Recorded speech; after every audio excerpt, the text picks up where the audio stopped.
tells me in Spanish, Jared, if you don't get in there, they're going to kill him. It's like, they're going to kill who? And I walk in, and there is a mutual friend of ours who did the same thing that we did, that pretty much was like a brother on a daily basis. He was hogtied to, the towel rack, pistol whipped in the head, and he had 4 pistols at his face. Welcome to Hope Shot Recovery. I'm Sonia. I'm so glad that you can join me today. Today, I have my very good friend and creator and host of the Blacklist podcast, Jared. Thank you so much for joining me today, Jared. Thank you for having me, Sonia. It's definitely an honor. Yeah, I'm so excited. I actually did my story on the Blacklist podcast several months ago, but now Jared is going to tell us his story. So why don't we just get right into it? So tell me, where did it all begin for you? So I'll kind of start at the very beginning and kind of just give you a little brief background on me. So I was born in 89, my mom was 15 at the time. My dad left. I grew up my whole life without my father.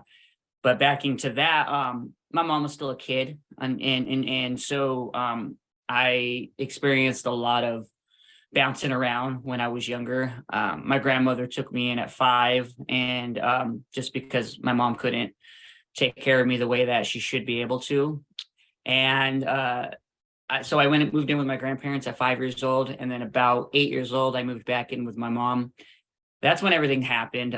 So I first was molested at 8 years old. I was first introduced to pornography at 8 years old, and by the guy my mom was married to at that time. So it definitely, I didn't realize how it was going to mess me up when I was older. But I won't get too deep into it, but that really, really had messed me up as a child. We weren't stable. We moved. We lived in a travel trailer, and we just moved because my mom that was married to the guy at the time, he traveled for work. So we moved everywhere. There's times I'd be in school for 2 months. There'd be times I'd be in school for a week. It just all depends. And so there was a lot of bouncing around. I don't think I finished one full year of school till I got to high school, junior high school. But it was difficult, and that was something as an adult, like I had to learn to break that type of pattern, with my own kids as well. But we don't realize, things when we're that young. We just don't realize how it's going to affect us and get us set up, So really what got me into experimenting was, I had my first shot of whiskey at 8 years old by the same guy. Of course, I'm young, so I'm not going to go out and drink, but I was 13 years old, and my stepfather passed away right in front of me. He fell off a bridge about 200 feet into a canyon. And I was the only one that watched it happen before my eyes. And that right there that's when I started. I got, I started drinking. I got into cigarettes, weed, you name it. Like that. It's just really weird. I just spiraled out of control. So from 13 to 14, that's how it all started. It was just, hey, here, let's smoke some weed, and then it was like, here, take a shot of alcohol. And, we'd be at my friend's house, and we'd be sneaking in their, parents' cabinets, and just in the middle of the night, and just taking shots and different things like that. So it's just, it was pretty interesting, just the type of things that, we would do. My mom sent me to live with my aunt at 14 in California because she couldn't handle me. I was just, like I said, I was just going crazy. So she sent me to live with my aunt at 14 in California. It was that year that I found out, my aunt came to me and said that the guy who my stepdad at the time that passed away, he was molesting my sister, raping her for several years, for about 5 years. And that was just like, just a blow, because it was just like, I'm the oldest, and I'm supposed to feel like I'm supposed to protect my sister, my oldest sister. And, I find that out, and it was just, so here we are. For years, we were grieving with this person that passed away, and then we find this out, and so it's just like, sorry, but I'm glad that he, that was his punishment, unfortunately. And that's just the way it is. So the first teenage years is just a little here and there, you smoke some weed, you drink some, this, you might pop a pill, whatever. It's just something small, 16, I was 16 years old. I got into a motorcycle accident. I broke multiple bones, both of my arms, my pelvis, my collarbone. I was in a wheelchair for 3 months. I was, I had 3 surgeries, a year and a half of physical therapy. It was the very first day of summer break from school. I asked my friends wanted to go out and ride, and I asked my uncle. I said, "Hey, can I go out and ride?" Because I was still living with them. And he's like, "No, you don't have any insurance. What if something happens?" I'm like, "Nothing's gonna happen to me." 2 hours later, they get a call that the helicopter's flying me to the hospital because somebody stopped right in front of me, and I just 60 miles an hour, just hit right into them. The only reason I was alive was because of my helmet. My helmet is the only reason that I was alive. It was shattered. You pulled my helmet off, blood coming out of everywhere. That's the only reason I even lived. So I got shot up with morphine and, pretty much every drug that you can imagine in the ER. So that's kind of where it all started, was at 16, going from having all these surgeries to all of these, having all these pain medications that you have to take, going through, rehab and different things like that for, to get my bones going again. And that's when it messed up. That's really, it hit me. So once I was done naturally after several months of being on opiates, now I'm in high school and I have access to pretty much dang near anything that I want. And so which was really crazy because you don't think of it now. And think about it, if we had that when we were in high school, imagine how it is, imagine how it is now. Like, we had it accessible, back in, 2003, 2004. Can you imagine how it is now? It's even just more readily. So, that's kind of where it started at, was just, I took it. And so about 16 to 18 is when I experimented, decent amount, 18, I had my first kid at 18. My ex-wife got pregnant when I was 18 years old. So, naturally I need to sober up and do my thing. And anyways, fast forward, 9 months and here we go. I have a kid, and a couple of years into that, I was good. I wasn't doing anything. I didn't drink. I didn't take any pills. Like, I was actually anti-pill. Every time, if I had to go to the hospital, I was like, please don't give me anything because I don't like the way it makes me feel or anything. I was anti-pill. And I got hurt at work one day. I tore something in my chest, and I went to the ER, and they took an x-ray and they said, yep, you need to, you tore your muscle. We're going to give you some pain medication. And I was like, you sure? I was like, I don't want it. They're like, listen, you can refuse it, but we see you're in that much pain. And so I said, okay, all right. So I just said, screw it, I'll take it. I took it, and that was it. Like, everything came back, everything. Like, I sit there and I'm just like, wow, like, I missed this. And it was bad. So from there on was just a roller coaster. So I have been very grateful in my life to have never caught a record. I've never caught a charge. I've never been arrested, by the grace of God. I've never had to do any of that. And for me, it was a blessing, because most people aren't that lucky, Yes. So I was able to go through my addiction without ever getting caught, even though I should have multiple times. But really, I think it was just Oxy that I was sticking with until like 2016. And then that's when I started using fentanyl. And let me ask you a question real quick. So just from the timeline, right? We must be close to the same age, because I'm like living on your timeline right now. Like 2000, and so I graduated high school 2002, right? And then that's when the whole pill mill days came into effect, and you could get pills upon pills upon pills easily no problem. Everybody had pills. But then we switched over, right? Because Yeah. they stopped having pills. So I'm Yeah. just wondering, like, is that what happened to you? Like you said, you were doing oxys and then you moved into Yeah. fentanyl, right? Because there was no more pills. Yeah, it was hard. By that time, the DEA started shutting down all these pill mills. And I mean, back then, Mhm. you used to be able to go in, here's $200. You just hand them that and they say, you don't even see a doctor. They just give you a script Yep. and there you go. Like, that's the way it was. Mhm. But once the crisis started happening, they started doing away with all that. Now doctors are afraid to even write a simple script, Yeah.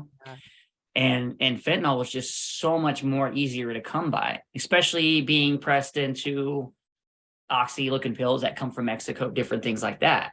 And so the first I didn't realize that maybe the first month that I was taking fentanyl, I thought it was, I just thought it was a whole nother form, because it was pressed into the A215s and the M30s and stuff like that. So it was pressed into oxy pills, but it didn't have no oxy in it because they started pressing those in Mexico and sending them up.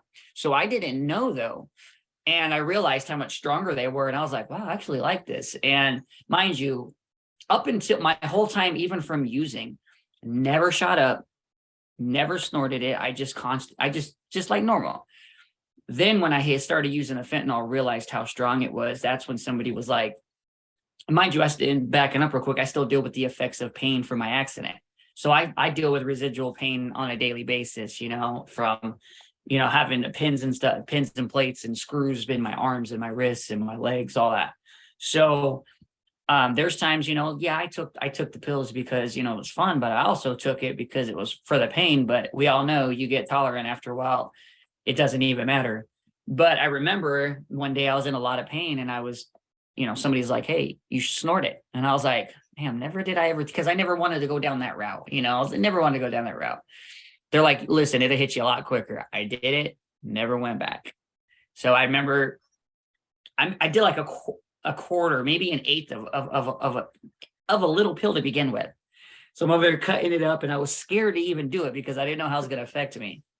And I hit it and I was like, wow, okay. And I did another one. And I tell you, though, I do not wish that on my worst enemy, having somebody go down, especially with fentanyl. Opiates are as bad as it is, but when you're on the strongest pain medication that's out there, I don't wish that on anybody. And so, I went from I started being able to get it here, there, everywhere. And then I got to a point where I got introduced to somebody through a family member, believe it or not. I got introduced to somebody who worked for the distributing for the cartel. And for those that don't know, I'm half Hispanic. I speak Spanish. I've lived in Mexico when I was a kid. I know, so I was able to, communicate with them, all these different things. And somebody introduced me to them. I only went there just to buy. And the first couple of times that I went there, I would have to go through my family member to get me into that person. And finally, after about 3 or 4 times, they hand me a cell phone and say, you call us directly at this point, no more going through so-and-so. And that's when I could have unlimited amounts of whatever drug you named they sold. And I mean, I would just sit there right in front of me. They just lay it out. You'd have meth, you'd have coke, you'd have heroin, you'd have, pills, you'd have anything that you can imagine. I only stuck with the fentanyl and the opiates. I never did cocaine. I never did meth. I never went down that route because I watched family do that growing up. I was always a downer person, never an upper person. That's why I never messed with Adderall. None of that. I just never messed with that. And so, even though I had access to that, I was like, no, I'm good. I'm going to stick with the fentanyl. I'm okay. And I was able to, through them, I was able to make a lot of money. I made more money than I could imagine in my entire life. And I also spent all of it, in stupid ways. I bought cars and motorcycles and took my family on vacation. And I mean, I did everything that they tell you not to do to like to attract stuff to yourselves. I did. And, again, and I was making really good money. I wasn't at that point. I wasn't only just using, but I was I was doing the same thing. I was, selling here, taking here, doing this, doing that. Where did you have to go to get it? Did you have to go like out of the country? Yeah, so we'd go down to the border. So being in Phoenix, I'm born and raised in Arizona. So being in Phoenix, it's a 4-hour drive down to the border. So literally we would just go down to the border. They would do the exchange down there, and you're coming back with 200,000 pills. Like that. That's what I'm saying. So the people, and I'm trying to paint the picture of, I'm not saying that these were just street level punk kids that are just selling dime bags here and there. I mean, these were people where they will kill you if you cross them any sort of way. And I'll get into that here in the future on some stuff that happened that made me want to go the other way. But so, they would say, hey, you want to make 10 grand, go down to the border, pick up and come back. Okay, great. That was consistently. Wow. And so when I say I had more money than I can imagine, I had more money than I can imagine, and now mind you, my ex-wife at this time, she is completely oblivious to anything. She doesn't know that I have an addiction because I was a full functioning addict. I had a career, I had a job. Nobody knew I was struggling. Nobody knew nothing. And I made a lot of money at work at that time. So whenever I would get like a 10, 15 grand that came in, she would ask, oh, where'd that come from? I'm like, oh, it's a bonus from work, because the business that I was in, that's what you could get that. So I was like, oh, it's a bonus for work. I come home with a brand new car, like, or not a brand new car, but, car that I went and I paid 5,000-6,000 grand, and just paid it off, So I'd come home with that, or I'd come home with a motorcycle or a quad, or I'm like, hey, let's go to California this weekend or something, and it's just like, she never questioned it whatsoever. And, and so it was, so anyway, so when I tell you these going forwards, when I tell you these people were not the people that, so one day, and I'm just kind of giving you a brief overview, the picture of everything. One day, I needed to go re-up, and to back up, I used to travel for work all the time. So I'm a gold member with like all the hotels and all these other things. So my guys would always ask me like, hey, do you think we'll pay for it, but can you put your name on a hotel, get us a good rate, blah, blah, blah. Yeah, no problem. So there's a resort in Arizona that they wanted to go to. I hooked them up. I needed to go re-up. They weren't answering the phone. I knew where they were. So I drove down there, saw the car in the parking lot, knocked on the door. And the guy's wife answers the phone, or answers the door, and says, she tells me in Spanish, Jared, if you don't get in there, they're going to kill him. So they're going to kill who?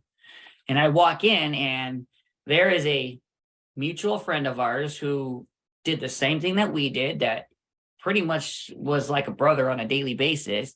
He was hogtied to, the towel rack, pistol whipped in the head, and he had 4 pistols at his face. And I said, what the heck is going on? And the main guy looks at me and he goes, I'm trying not to mention any names. So main guy looks at me and he goes, he took too much fentanyl and too much Xanax, and he blacked out, and he tried to steal from them. He tried to go in their pockets and all that other stuff in the middle of the night. Dude, you messed up. And I looked at him and I said, bro, you did that to yourself. And he's like, it's fine, I'm dead anyways. And I was like, why did you do that? And he was just so out of it that he blacked out. He just didn't know what he was doing. So they tell me, you got 2 options, Jared. I was like, what? We can either A, shoot him right here on the floor, and then you got a dead guy on the floor in your hotel room, or we can put him in your truck, we drive him out to the desert and call it that. And I looked at him and I said, bro, you know what I got? I said, I don't have a choice. He goes, I'm already dead anyways. So we put him in the truck. They took him at gunpoint the whole entire time. We drove him to the desert. He never came back. And that's what I will leave it at. That scared the shit out of me. Sorry, I don't know if I could use that word, but it scared the crap out of me. Because I'm sitting here thinking, if this is something that they're going to kill this guy over this, and this was like a me, imagine what I could do, and they do the same thing to me. Again, these weren't people that you messed with. These weren't, punk kids, street people, none of that. No, these were legit people. And So I started getting very sloppy after that. Like I went from being able to get fronted everything that I ever had to, having all the money to I got in debt with the cartel. I ended up having to sign titles over from my vehicles to various people from that because I was in debt. I got a bunch of pills and I never paid for it. And so for a little while there was, they broke into my house, they ransacked everything. I was scared. They were, if they were going to come after me or what. Luckily I paid off what I owed them. And at that time, my ex-wife found out what was going on.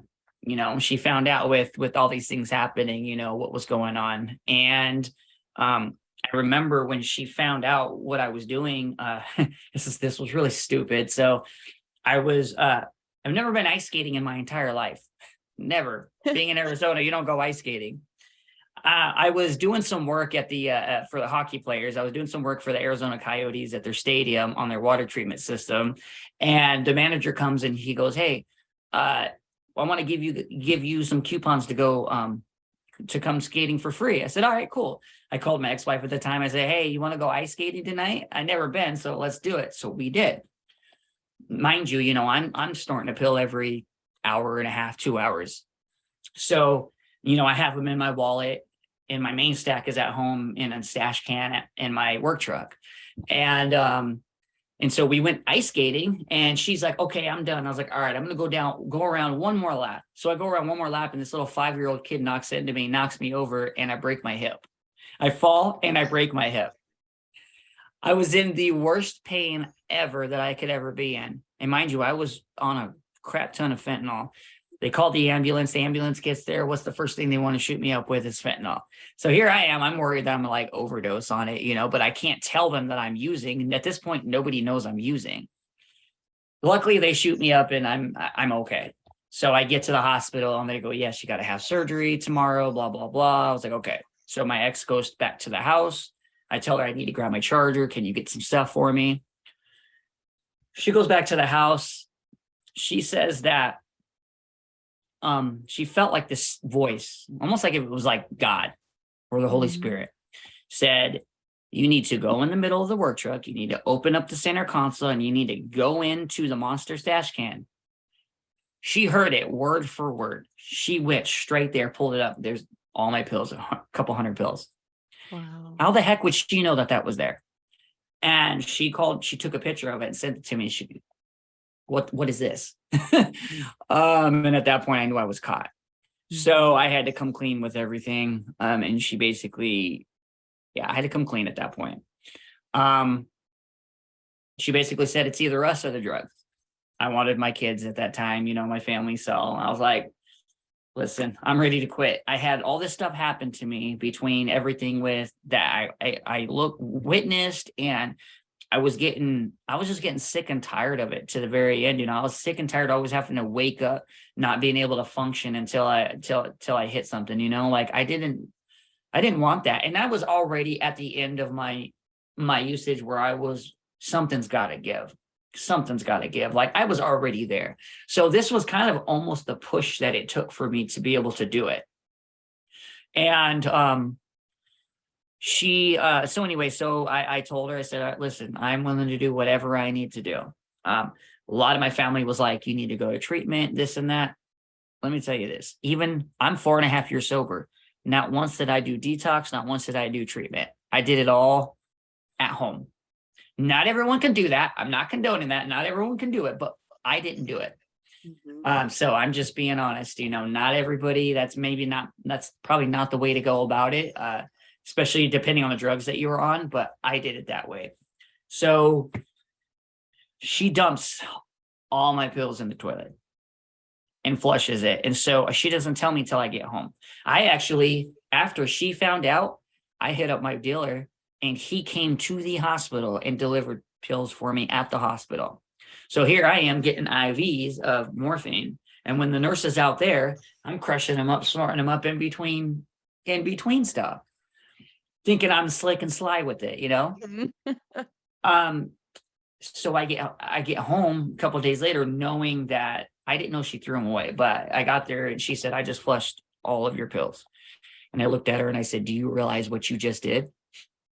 Like, and you know this feeling. It is like the end of the world. Like I had so much anger. I was like, and I'm sorry, but it was just like I wanted to murder somebody at that time, Right. because you're just like, I'm going to be so sick. Especially fentanyl, I could deal with other, with like just regular, oxys and stuff like that. But fentanyl is so much worse on a withdrawal. It's the worst. Yes. And I was just like, you do not know what you just did to me.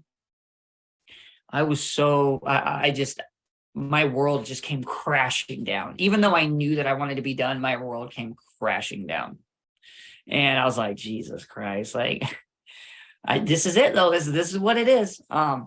And in that time, it took me about 2 weeks from the time I got home to the time that I officially quit, because I would make it 24 hours and then I'd call up somebody and I'd make it 24 hours and then somebody would randomly call me, and I was just getting enough pills just to get by every 24 hours.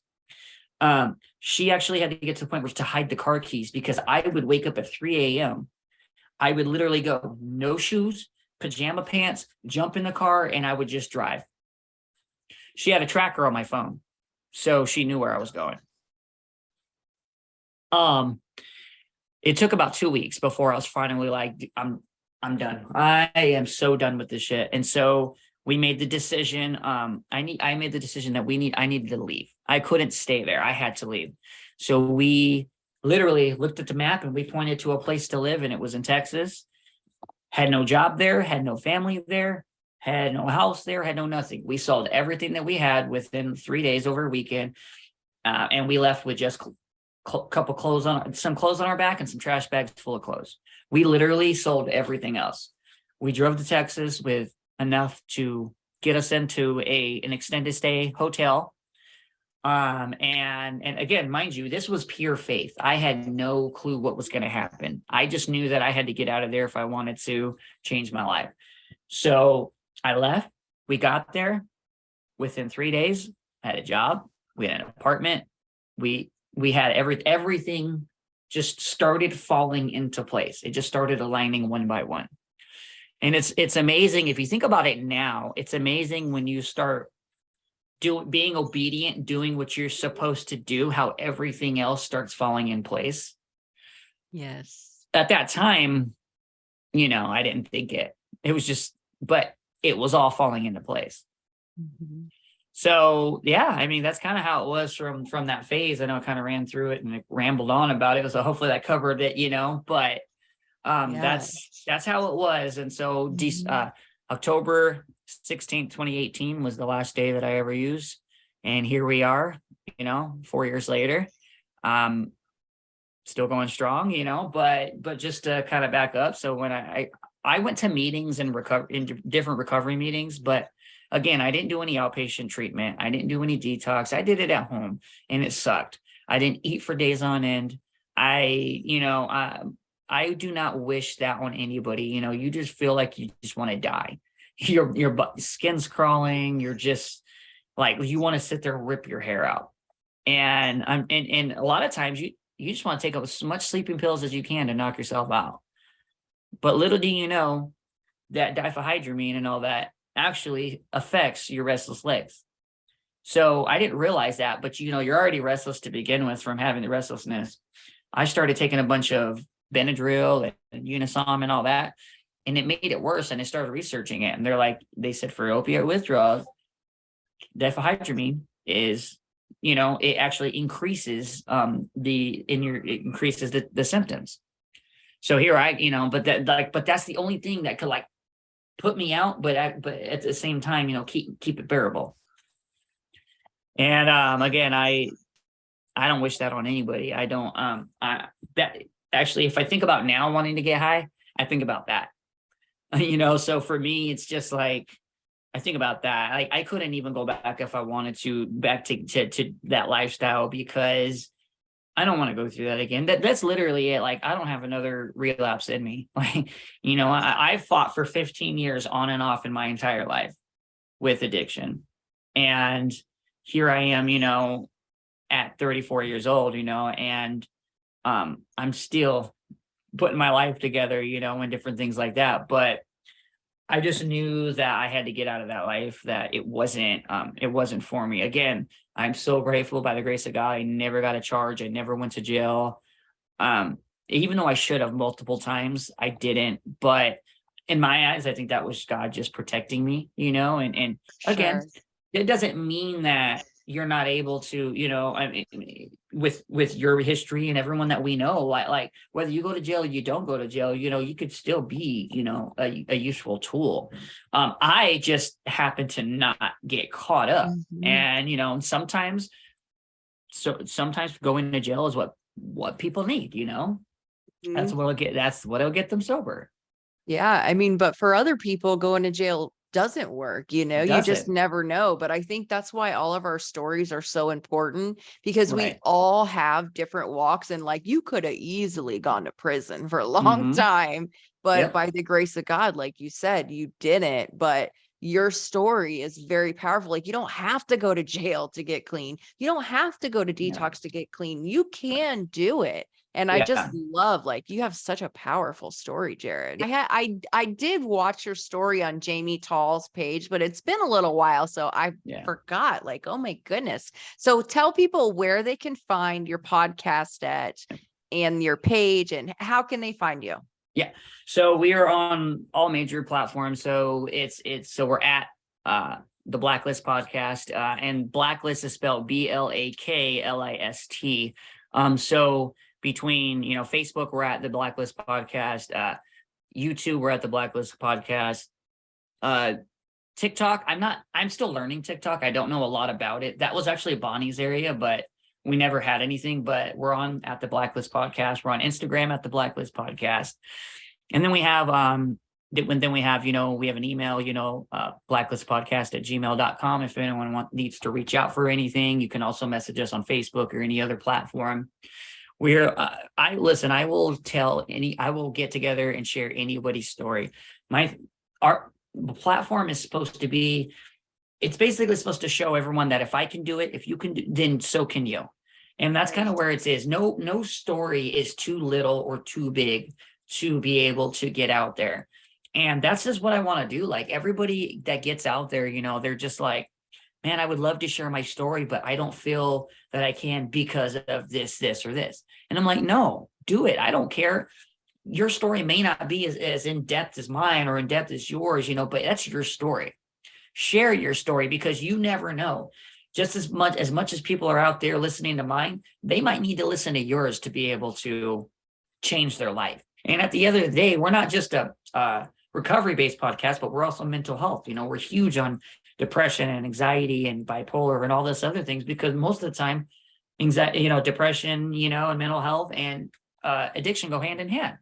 If I can do it, and if somebody like Steve-O can do it, and all these other people, then guess what? You can do it too. Absolutely. And you guys heard it. So if you want to share your story, reach out to Jared, follow him on the Blacklist podcast. I'm going to drop all of his socials in the description. So his Gmail, his Facebook, everything that you guys need to find Jared. If you want to share your story, reach out to him. Let's share the message of hope with people. We need everybody to help as many people as are out there sick and suffering right now. This is an epidemic. We need you to share your story. So thank you so much for coming on today, Jared. I appreciate you so much.